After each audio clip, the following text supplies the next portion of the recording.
सहनाववतु सहनौ भुनक्तु सह वीर्यं करवावहै तेजस्विनावधीतमस्तु मा विद्विषावहै। ॐ शान्ति शान्ति शान्तिः।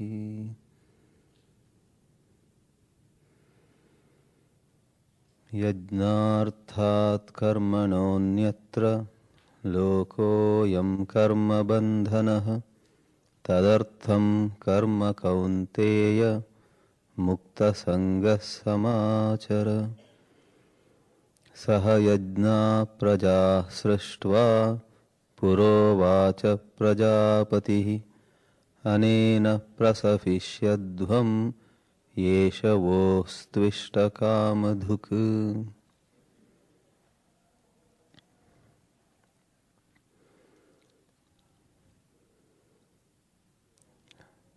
Here we are again continuing our reflections on right living, insightful living. Last evening we touched upon love and goodness, and the summary of it was the deep-rooted self-centeredness in us comes in the way of true love and goodness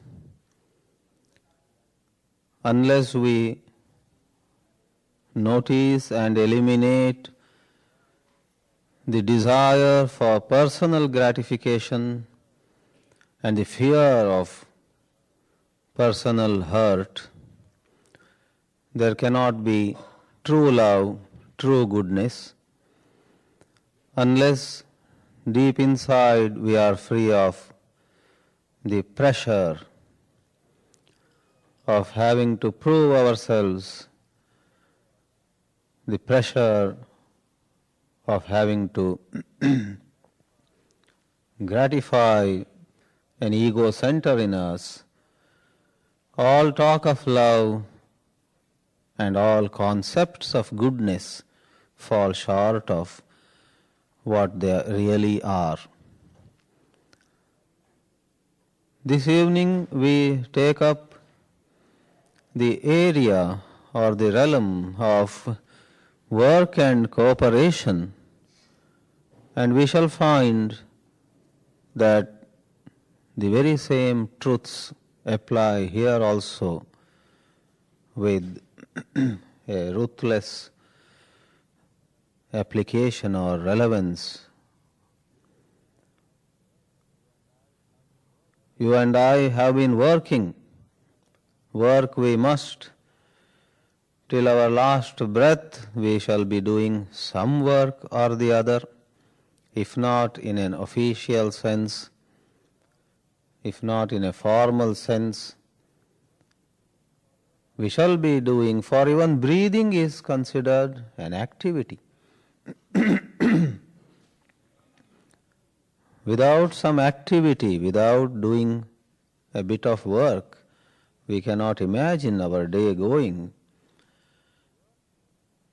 So work is an inseparable part of our living. And again, when we come to the second part of this theme this evening, cooperation, and the question of cooperation comes up when more than one person is involved in work, and there too, till our last breath, we are with others. No one is alone at all. No one is in an island. Thus, relatedness to people and work are part of our life. So we take these two work and cooperation this evening, and as an advance summary of what I shall in detail present, I may say that ridding ourselves of motives and divisive identifications, ridding ourselves of divisive identification alone brings true work. It makes possible true work and true cooperation. Otherwise, all work and apparently done in much sense of cooperation brings us back to square one. At the end of it all, we find our hands have mere ashes. Once more we shall see that working and working together become truly meaningful when we put love and goodness as the very starting point, when we have this loving heart and unconditional goodness as the very foundation. To put peace, love, goodness, freedom, etc. at the end of the road and say that we shall employ wrong means but we shall arrive at right end is foolishness. The means actually is never separate from the end. Apparently harsh truth this is. However, when one embraces truth, it's never harsh.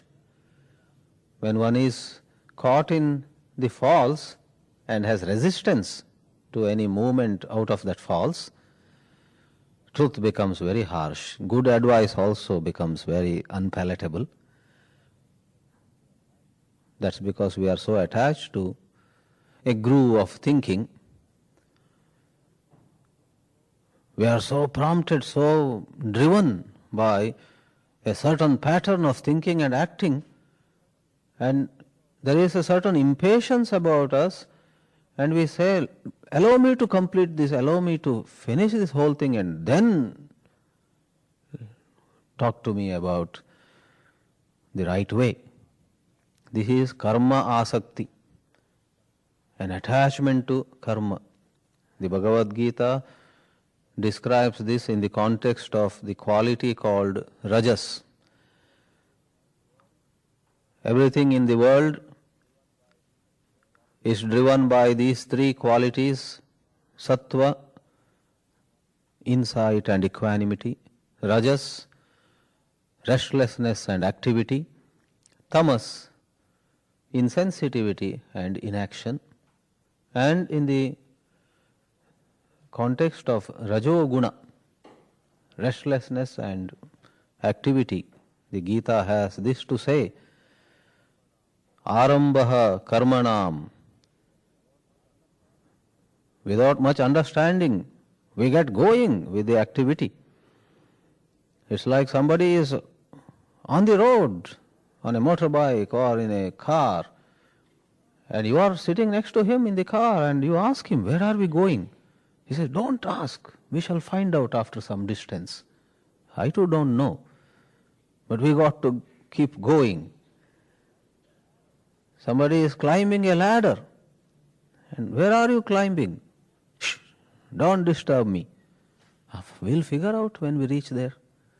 If you do it with the true sportiveness, that's wonderful. But if there is an attachment to a certain idea that I shall arrive at such and such place, and actually you have no understanding of what you are doing, in all likelihood you are in for great disappointment. So once more we are looking at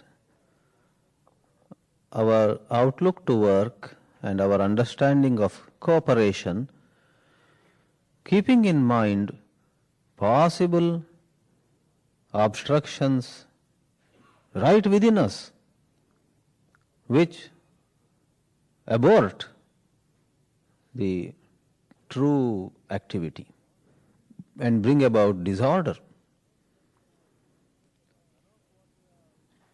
None of what we are talking here is anything new. In the language of Gita, once more, Sri Krishna had again and again pointed out that desire-prompted activity, while it has certain glitter and charm and comes across as dynamism many times, is actually the womb of pain, the womb of sorrow. Desire, obviously selfish desire. So desire-prompted activity is apparently wonderful, but is the cause of pain.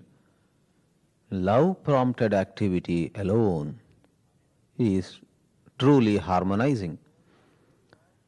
The good old language was, love-prompted activity is called nishkama karma, desireless activity.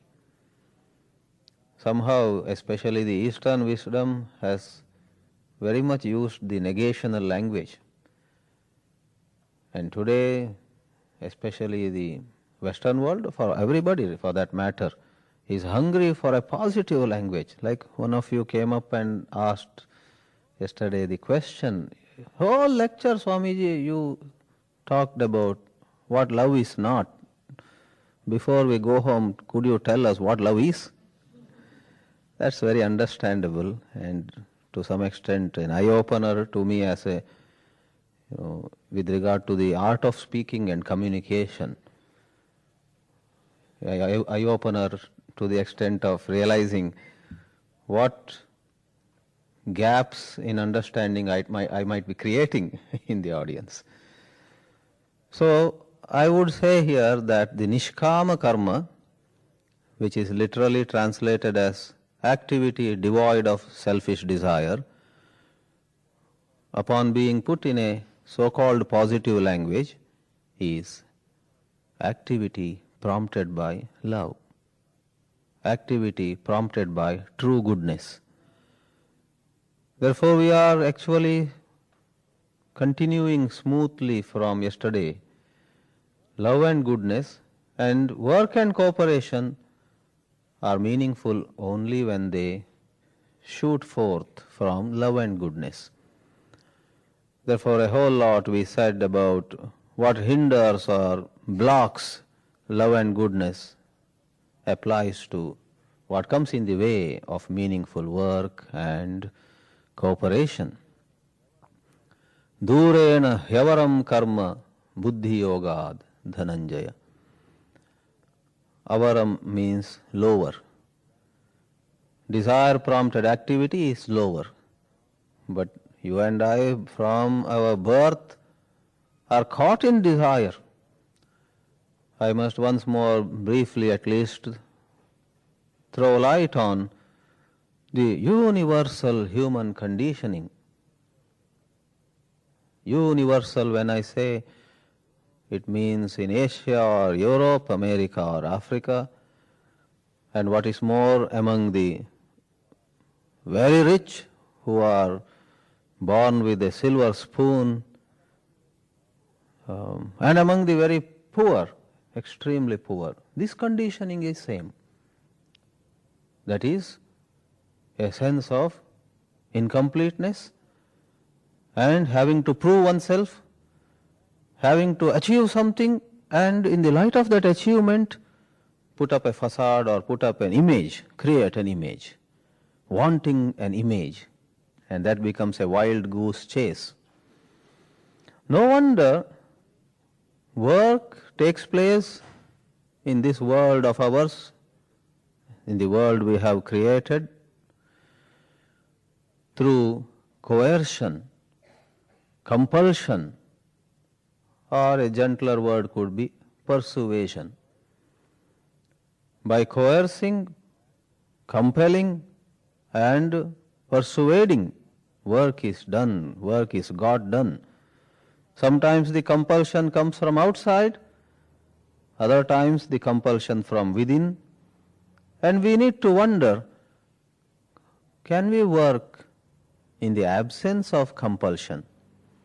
That could be work out of love. Love is not a compulsion. Love is our nature. We are at peace with love. We are at home with love. Compulsion, on the other hand, makes us do a lot, but we are never at home.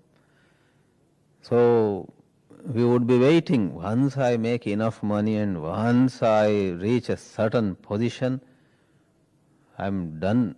I just want to give up all this. So on.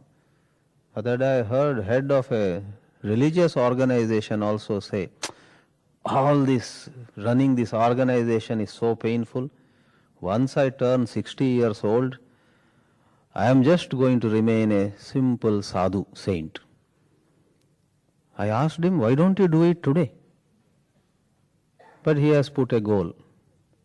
Once I turn 60 years old, I shall rid myself, I shall rid all this administrative. That means there is no love of, though he is serving lot and sweating like anything, helping people, but alas, if head of a spiritual organization confesses like this, what about anyone else? How burdensome work could be. In fact, isn't it true and isn't it a rather sad truth that when we look around in the world, Nobel Prize winners, Olympic gold medalists, presidents, prime ministers, or eminent people from Hollywood or Bollywood and you name it, are all on one hand stealing so much of attention, are in limelight, but on the other, in their privacy, looking for peace. Very often we hear about maybe a Hollywood star looking for peace amidst the Himalayan mountains. Right now one, I don't know her name, she is there in Rishikesh. And she is doing a project there and going to produce a film also on meditation and so on. Very drawn.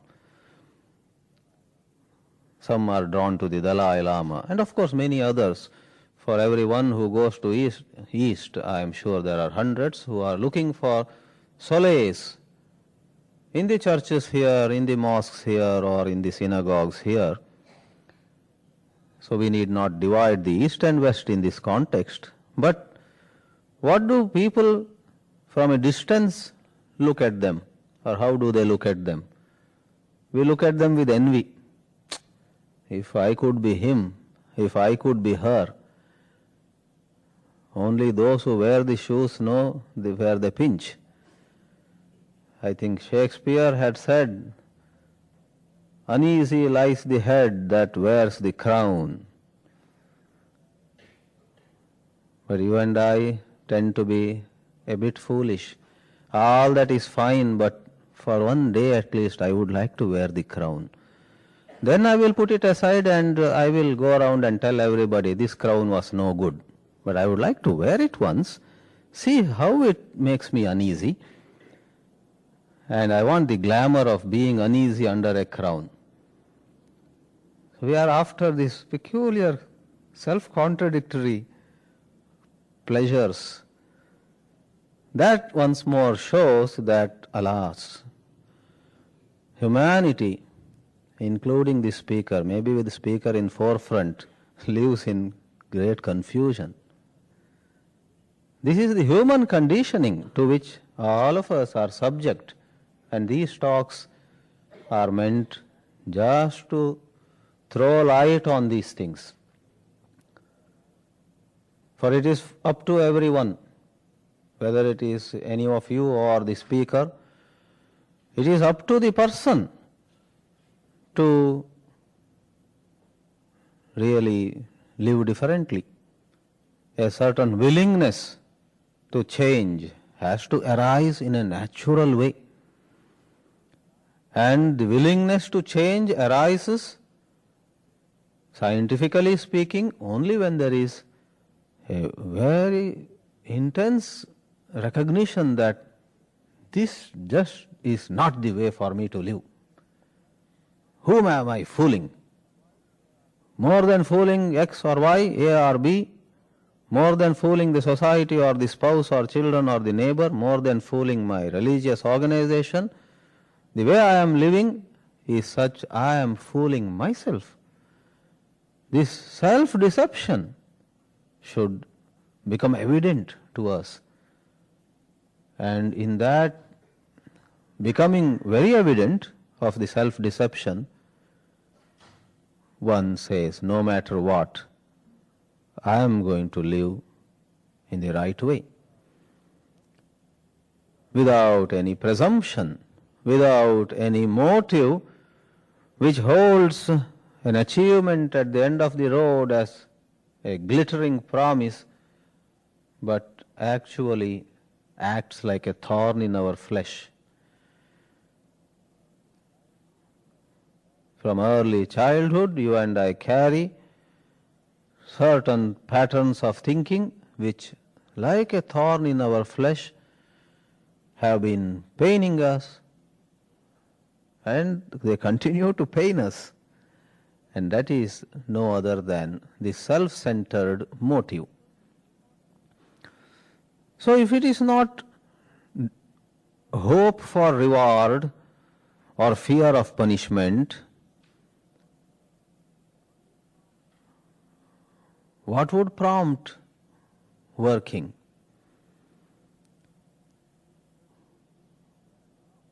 Generally we feel we are at a loss. Unless there is some reward, why would we work? And this love, that is all fine, sir, to talk about this love. But if there is no reward, I think I would just be laid back.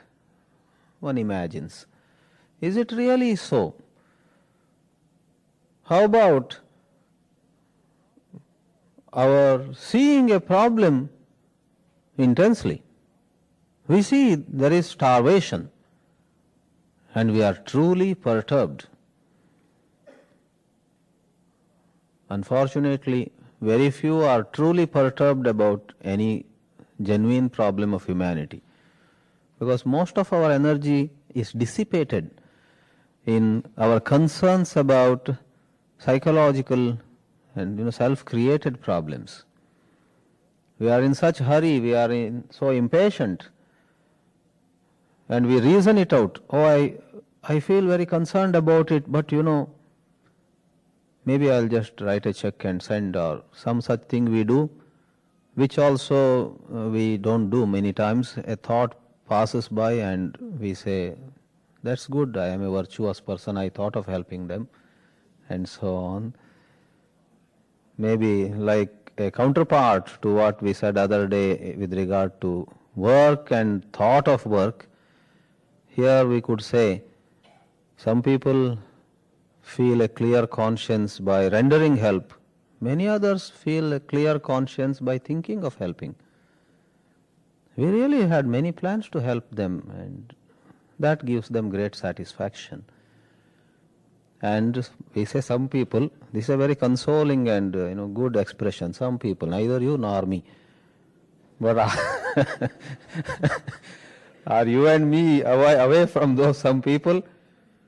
Well, we find it's in us here. It's right in us. And this is not intended to blame or condemn oneself, but to become aware. Yes, so many things happen. We are in such great hurry. We are not sure. And then life goes on. And what are we achieving? What are we fulfilling? Some goals that have been set against the backdrop of very poor understanding of life, some goals that have been put before us through conditioning. He did it, so I would like to do it. They got it, I would like to get it. And I guess this is what we have to now move towards. I imitate you, you imitate somebody, somebody imitates someone else. A whole lot of blind following takes place. No wonder Mundaka Upanishad calls general human behavior blind leading the blind. Andhena niyamana yatha andaha is the expression. As we observe life, we find this is such a true commentary on our own living. So if there is a problem and we directly see, and with no dissipation of energy in all kinds of associated questions, we are able to protect and preserve that basic concern. It can prompt us to work. Let's say there is starvation and you and I are concerned, and now think of it. If you and I, upon being concerned, which follows from seeing the problem, start thinking, how shall we do this? And suppose, God forbid, we start arguing or disagreeing with each other about the way we have to do it. On some symbols, whether we go and serve food there with this banner or that banner flying high. And then I say, if you are going to put your banner up there, I'm not coming. And you say, so do I will not come if you are going to raise your banner. And we fight between each other and we don't go there at all. Many times it happens. Your way, my way, secularly or religiously too. Humanity has shed a lot of blood on all kinds of insistence on the way, on the banner, and that is exactly kama, personal desire. I shall help you if you put my name somewhere. So terrible. We brought out once a souvenir on selfless activity, and we had collected a lot of advertisements in the souvenir. There are some 10 articles occupying 50 pages and a number of advertisements occupying another 50 pages, 100 pages book. And it was released also on the first day of a 7-day program. And I was the shameless editor of it. Then second day some rich man came and said, this is a wonderful souvenir and it is selling well at your bookstore. I would like to give a lakh of rupees, but you should put our advertisement. But this is already published, 1,000 copies, were published already. And we said, it's already published, how can we add now? No, I'll give you a lakh of rupees, you print immediately another 1,000 and these 1,000 either don't sell now or you use later. And we said, that's a wonderful idea. So we took the lakh of rupees and published 1,000 copies more. So third day these new issues were given. We could not resist the temptation. And when I say I did it, my companions, colleagues did it, I am sure most of you say, we too would have done it. And we say, well, that is how we have been living. We have been living to spread the message of love-prompted activity. We do things which are money-prompted, power-prompted, position-prompted. This is how we are. So these talks especially are really not for giving any solutions. I don't have any. But these are for us to together see more intensely how we have been living. In religious context, Even things like some, Swami's clothes or other places to become a bishop or some other place to become the head of maybe a mosque, etc., becomes an issue. There are spiritual seekers who are depressed because their guru did not give them sannyas, while sannyas was given to another spiritual seeker who had joined at the same time at this person. Can you see how there is a totally getting sidetracked? You want an outer image. You turn even spirituality into a system of promotions. So once more, entire living, religious, secular, domestic, international, you name it, all spheres of our living have been contaminated with this seeking of power and position, pleasure, seeking some importance. Years ago in San Diego, a lady was very depressed in the audience. And she and I went for a short walk afterwards, an elderly lady. I was perhaps at that time 38 or so, and she was something like 68 or so. And I said, why do you look unhappy? Oh, I have totally messed my life, messed up my whole life, and there's no happiness in my family, and all that she said. Then I said, okay, let us say we'll start anew. What would you like to be? Suppose your husband and the daughter, all of them say, we will not come in the way. You totally have freedom. What do you want to become? Her face lit up. And she looked at me. I like you, she said. And my face also lit up a little then. But then I persisted. You didn't answer my question. What would you like to be now? Swami, it may not be possible. But if you really ask me, I would like to be like this in orange clothes and share spiritual wisdom with people. I was deeply touched by her answer, and on one hand, yes, there is certain, that's how she said openly, otherwise, she wouldn't have even said it. There is certain beauty about it. I would like to be, but the other side of it, I would like to be in orange clothes. I would like to be on a platform. I would like to share spiritual wisdom.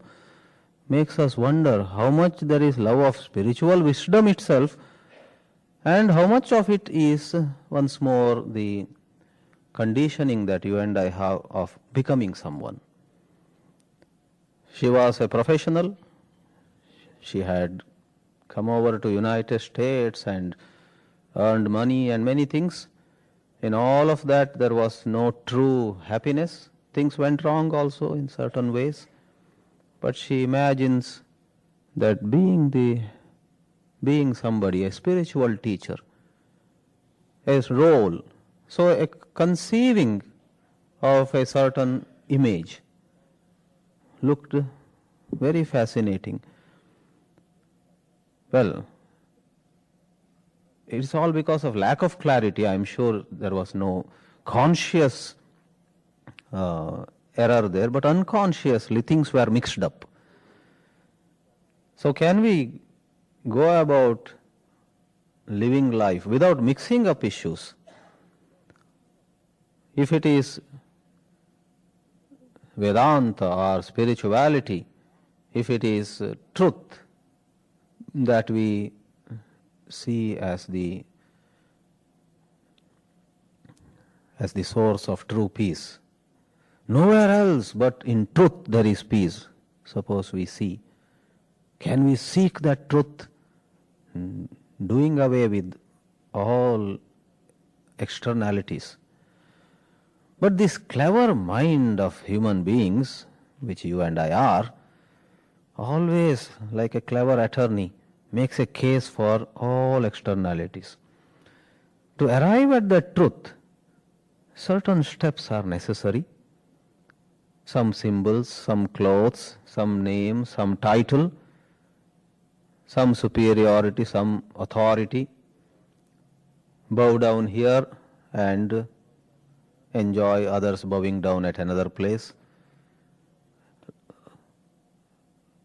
A structure is made, and the clever thought, intellect, makes a case for a whole lot of structures. And in this complicated structure, many times unknowingly, lots of new divisions come about.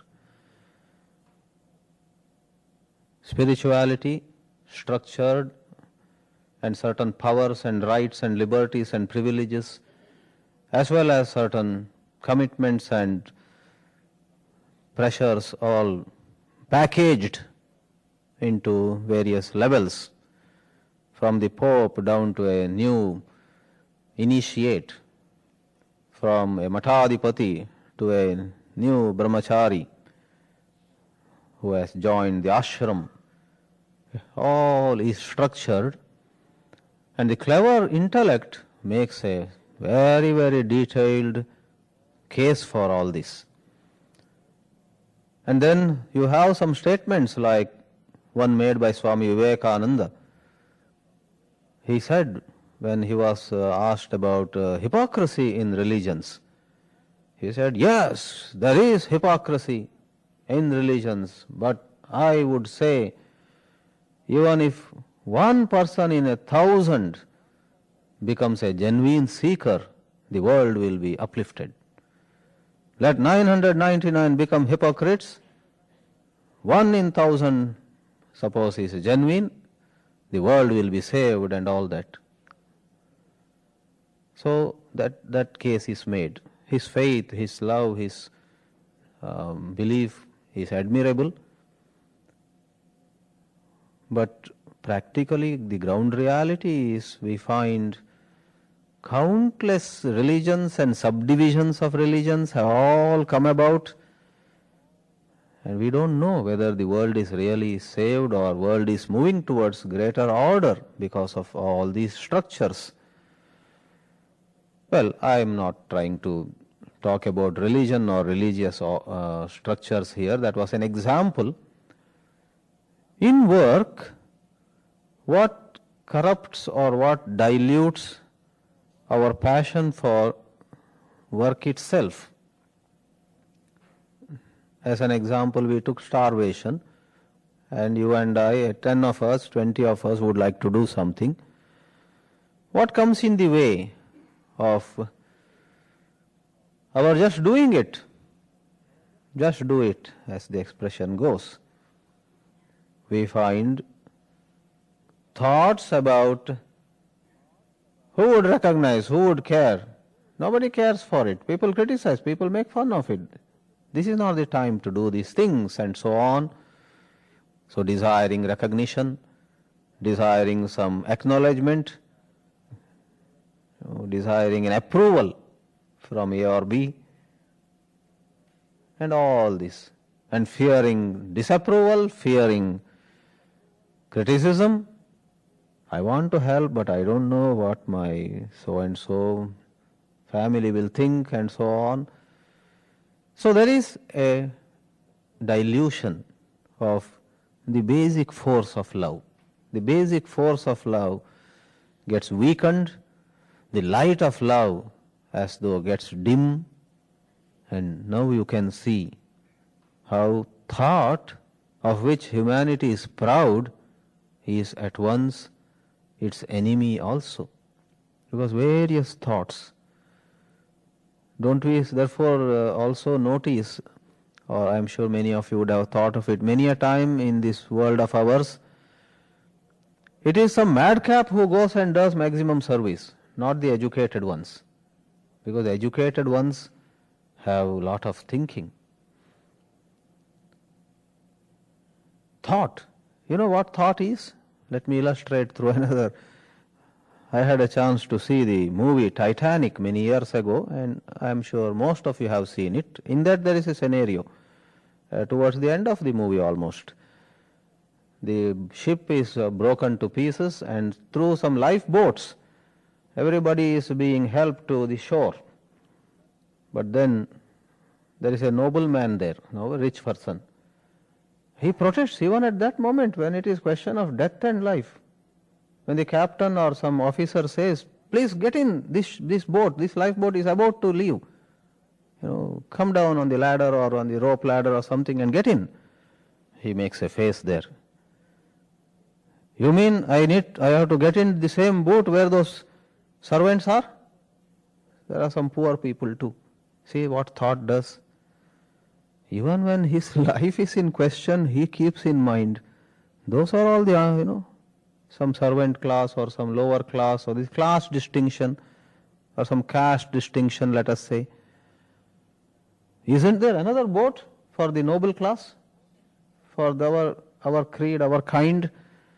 You need to know some management, some organizing. You should plan properly. The man had been so used to, I think, all through his years, protesting, and so that air about him doesn't leave even on such occasion. So, how thought comes in the way of our working in a simple way, relating in a simple way. So, can we come upon a silent mind which is not silent out of tiredness? Sometimes when such lectures also get a bit heavy, we have a silent mind at the end. Yes, Swamiji, you must be right. We don't know what you stopped, but you must be right. I have a gut feeling that you are talking from your heart. Silent mind. But that is maybe out of a certain tiredness or some thoughts of tomorrow come, and I can understand. Even my mind would go berserk if I had the freedom. I cannot allow my mind to go berserk here. I have to speak. Honestly, if I were to be in one of these rows here, half the time I won't be listening. Because the mind is torn between what we need to do tomorrow, and the mind thinks, these are all wonderful things, I need more leisure in life. No doubt I managed to come here, but mentally I am not very ready for these things. So one of these days, of course I am going to collect the CDs or tapes, and like that the mind thinks, and then maybe out of exhaustion, this exhaustion caused by, wonderful speakers or any other exhaustion, work exhaustion. There are many things in the world, in our life, at workplace, at home, in everywhere we have. So out of all that, if the mind becomes silent, that is a sleepy silence. Isn't there a silence that you and I can arrive at when we see the horror of our own selfishness and say, don't care, I don't want. I don't care for this fame anymore because it doesn't make sense. Not because a book said, don't seek fame. See, when you conform to a book, if Bhajagovindam says, nahi nahi rakshati dukkrang karane, mere scholarship doesn't help, says the old classic Bhajagovindam.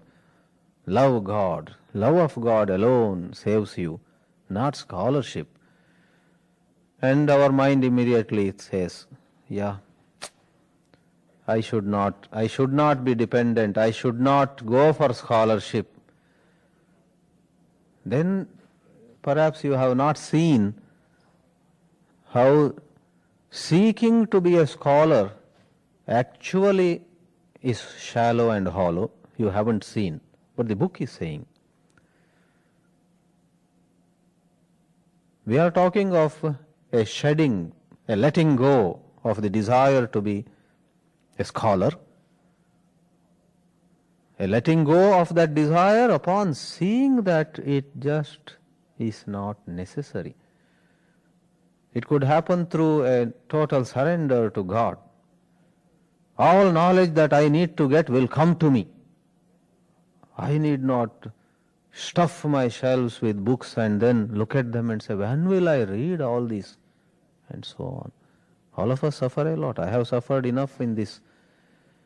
Many times my experience has been, I give some talk and it is you people who add to my misery by, Swamiji, this was so wonderful and here are 3 books for you to read. Because these books talk exactly about what you touched on, and I carry them and I keep them in my shelf.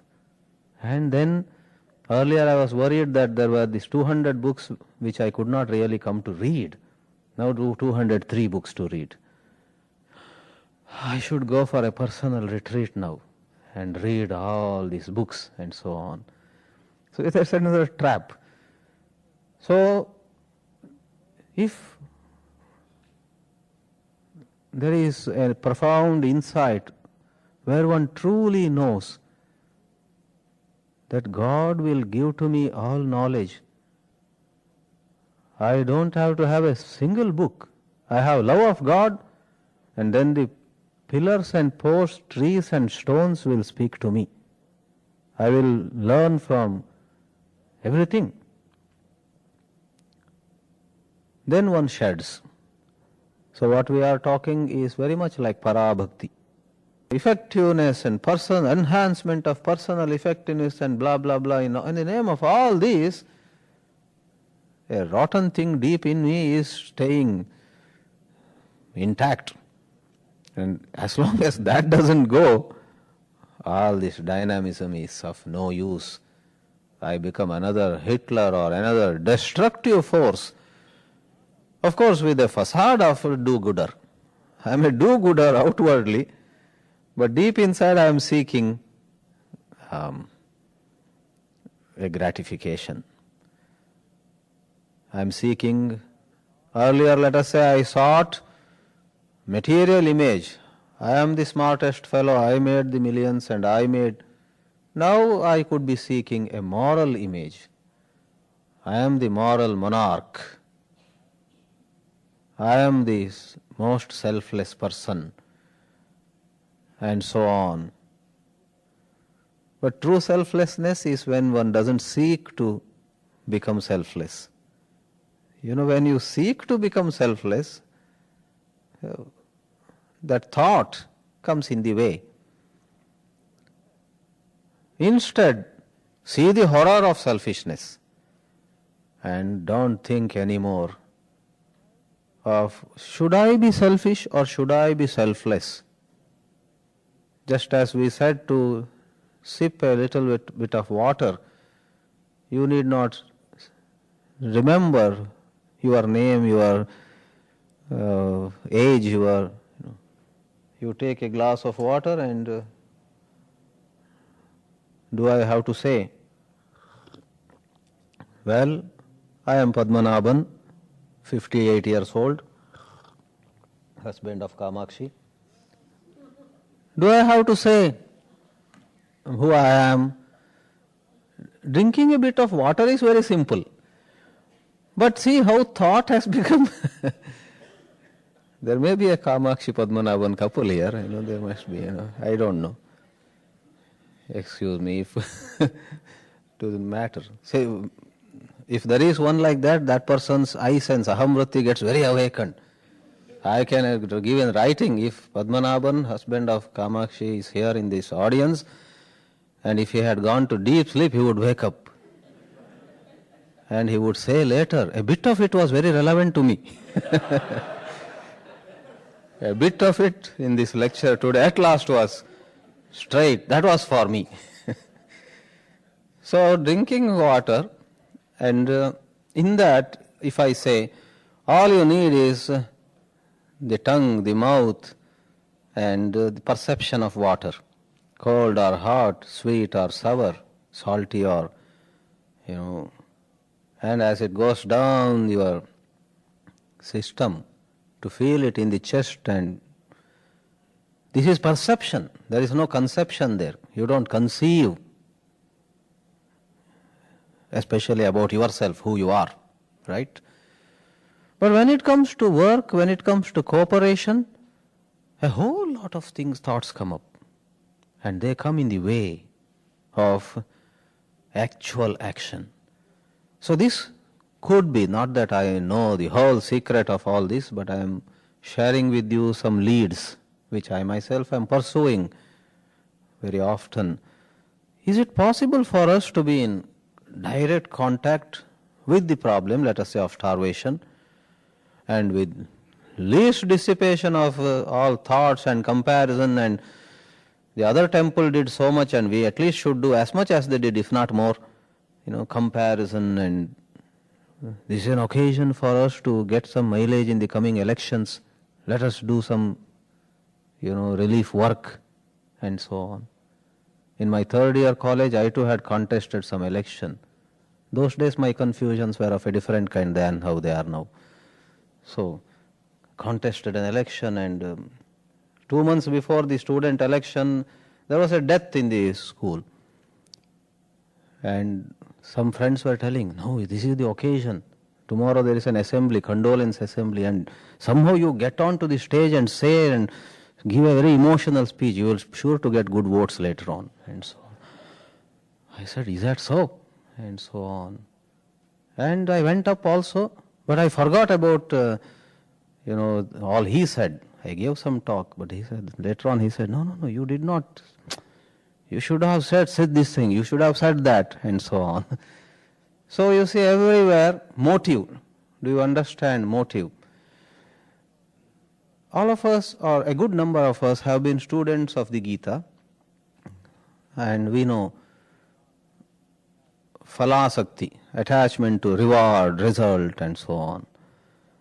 And we very often have a rather limited view of that. Yeah, we should be working without worrying about whether we will succeed or not. We should just work. That's what Bhagavad Gita seems to tell us. Okay, I shall push myself to work, because Sri Krishna has said. Very dim, and it's more again in the language of should and should not. I should not be right. Actually, I want to win.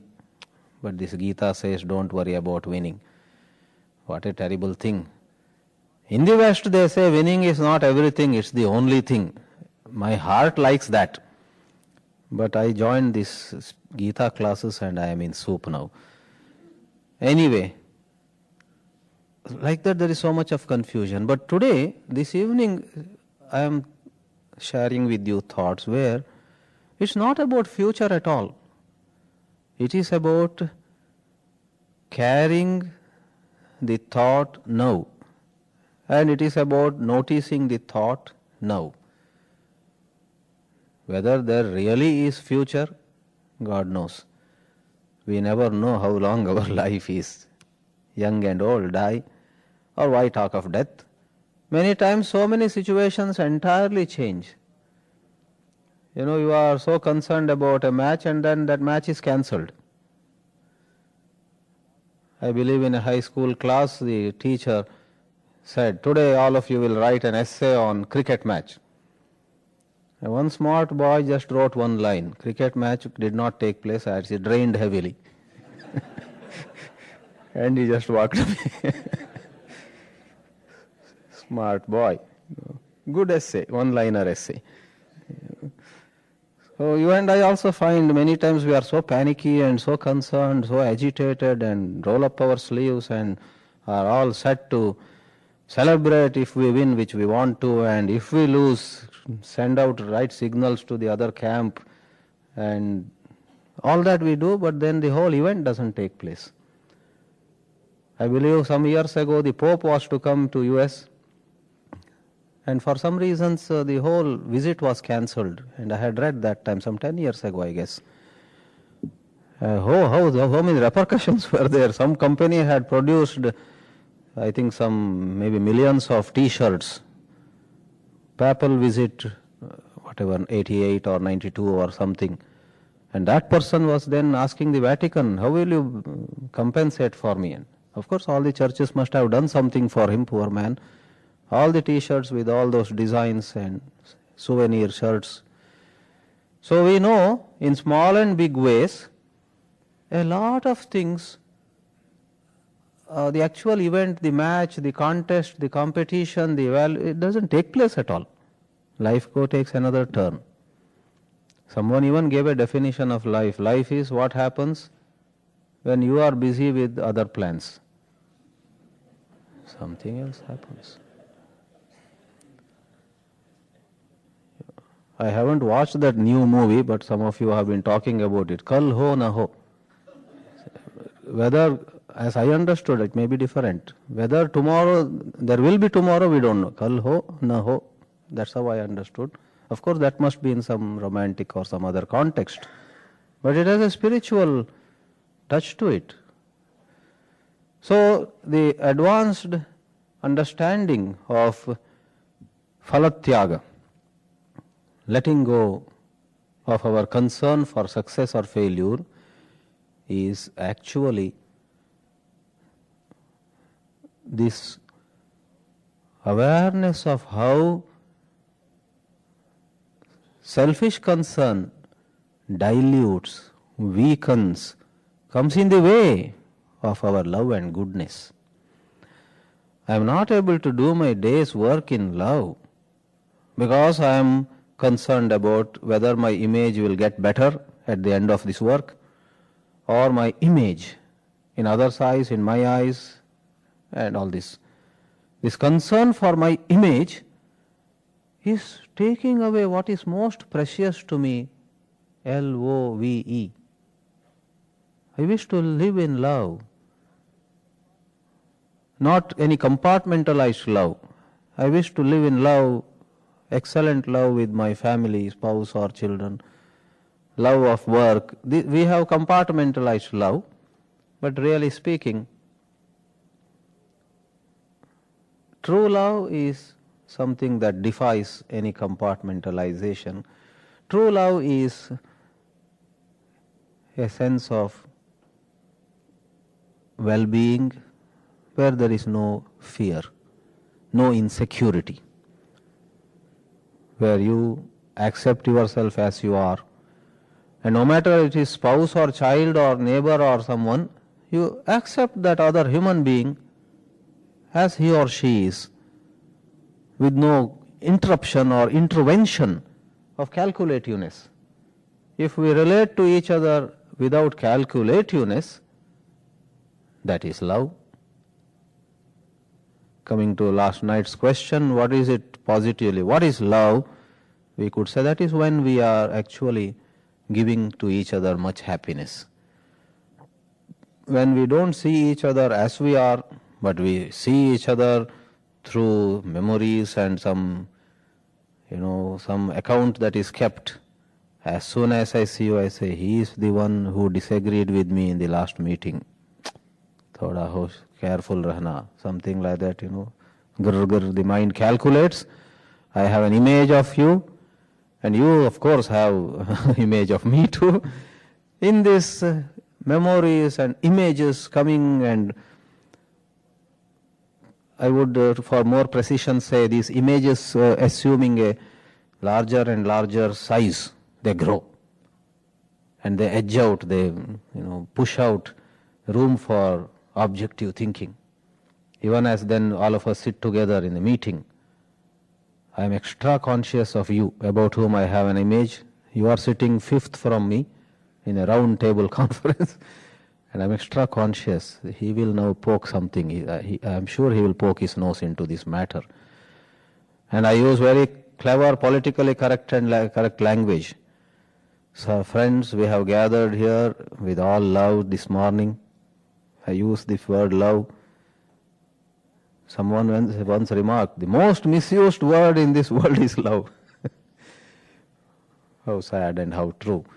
So I say, we have gathered here with great love, and all of us will go objectively into this issue now, etc. I have memorized a lot of politically correct expressions in management workshops and whatnot. But what is actually happening in my brain, an extra awareness of this person, fifth from me on the right, and I am thinking, in what way he would spoil the show today, etc. So then there is no cooperation. So I would say, if there is a coming in contact with life's real problems, not imagined and fancied problems, real problems, not only physical like starvation, but even emotional like someone is not loved, someone is not cared for, you find. Or you yourself say, I am not cared for, I seek love, and I am denied love. Now there is a direct seeing of it, and with no elaborate thought processes, we handle it directly. Don't make an issue of the ways. Shall I solve this by his way or her way? This banner or that banner? Who will get the credit when this problem is solved? Let us decide it first, suppose we say. Oh, how sad. Isn't it? Credit. Who will get the credit? Ensure, before you go and do this work, tell the media that it is we who are going. Because last time you know what happened? Like that we talk. We did all work and they got the credit. This time, we will not allow this to happen. And you grind your teeth. So, can we be attentive to a problem, physical, emotional, to others or to us? In fact, there is no point in making a big division of others' problems. Some of us sometimes imagine that, true, righteous, spiritual living is when we are not concerned with ourselves. We are for helping people. It is others. That leads to a lot of suppression, lot of secret suffering. In fact, where there is denial of love, whether it is others or oneself, let us be concerned about it. Where there is hunger and no food available, whether it is others or ourselves, let us be concerned about it, because it's a real problem. Let us be concerned with real problems, and let us stay alert against the intervention of all kinds of man-created thought processes. Phalasakti being one of them, seeking credit, seeking some kind of one-upmanship, etc., or fearing not getting credit, and so on and so forth. Problem, awareness of it, the ways, the means, the systems, etc. So, seeing that all these dilute and come in the way, a direct concern on the part of all of us, on the part of those who are involved in a certain context, a tremendous direct concern for the problem proper brings forth work and brings forth cooperation. Whereas fear of punishment and hope for personal reward, etc., they cause a diversion, they cause a dilution, they cause blurring of our vision, they cause so much of unhappiness. 2-line summary. Tonight we touched on work and cooperation, and we threw some light on how ordinarily work is prompted by desire or fear and seeking of power, position and importance, and fearing that such power, position may not come to us. Ordinarily work happens, and the so-called building team also is facilitated by this reward and punishment. So both teamwork and individual work is done with this fear and desire. One sees how this is an endless affair. The root cause, the basic problem is not at all solved by this. One only ends up in an external improvement which is not of much value. So for a mutation, for a radical change, one eliminates this thought-created desire and fear and just does what is to be done. The silent mind acts upon an issue on hand with just the necessary memory or data or information or skills and no other thing. And upon finishing, the silent mind is back to literal silence. Thus, rather than a calculative mind and a complaining, comparing, regretting and priding mind, there is a mind which comes in contact with a problem, facilitates activity, then back to silence. This we try to highlight. Tomorrow, picking again from the same, we will touch more on attention and awareness, how they lend a healing touch to this wounded mind of humanity. Om Shanti.